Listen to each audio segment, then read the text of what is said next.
Act 2, Scene 1 in 5 minutes. So, at the beginning of Act 2, we start with basically our third scene with Banquo. At the beginning, he is there with his son Fleance. I think really the reason Fleance is there is purely so that we know who this son, who is supposedly going to become king, is. Okay, so we can recognise him.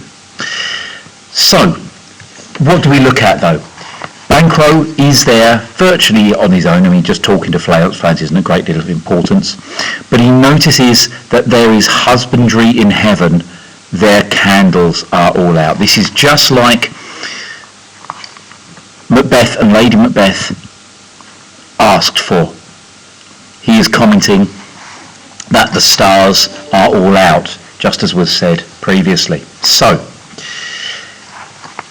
he also says that he wants to sleep. The heavy summons lies there to him, but he won't sleep.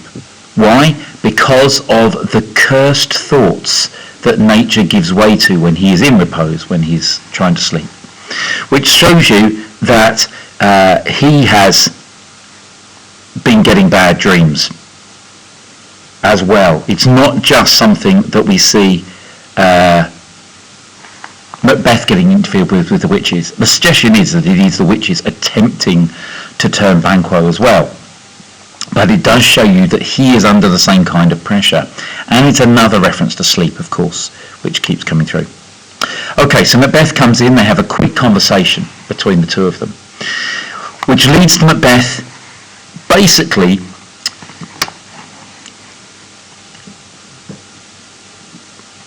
looking for a reason, Banquo basically confiding, I would say, into Macbeth. That's what really we're looking for here. I dreamt last night of the three weird sisters. To you they showed some truth. It's an invitation to converse and talk about what they've been through. But Macbeth replies purely and simply, I think not of them. A straightforward lie. Okay? So he is lying to his friend Banquo at this point, which shows the situation that he is in.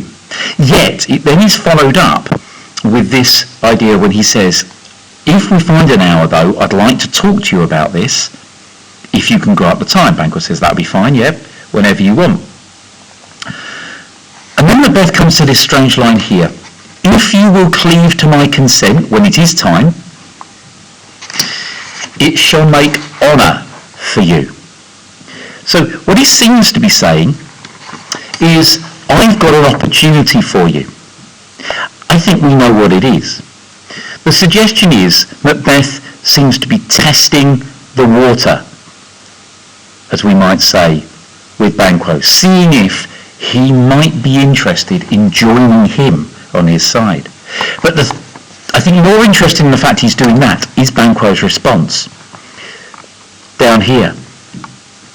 Because he says, if I lose none, no honour, in seeking to augment it, and still keep my bosom franchised and my allegiance clear, I shall be counselled. And the point being that Banquo seems to respond with the idea, I will do whatever you suggest as long as it doesn't get in the way of my loyalty to the king. Now, why would you answer that way? I think the suggestion is that he is already suspicious of what Macbeth might do. And that's why he makes clear, I'm loyal to the king.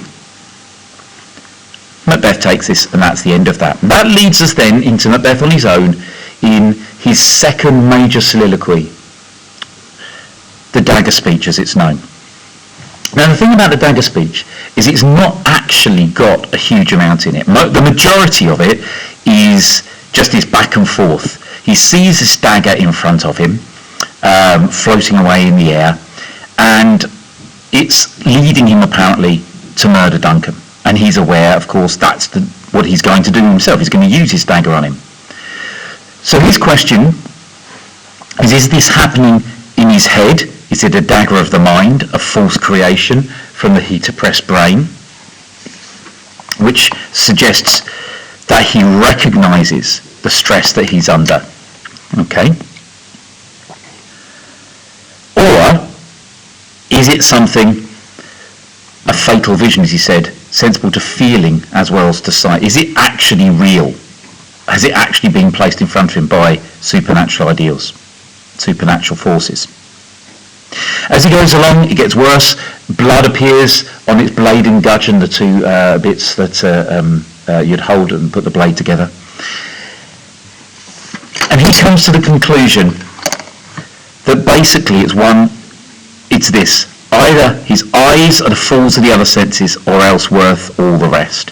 He focuses on this idea that basically he doesn't understand which senses he should be relying on.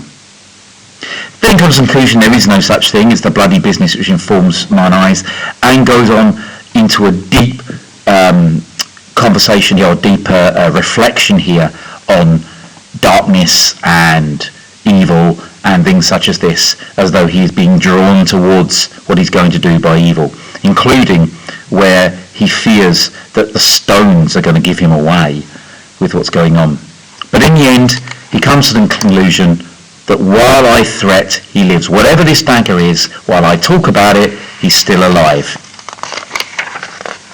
And that is no good to him. Words to the heat of deeds, too cold breath gives.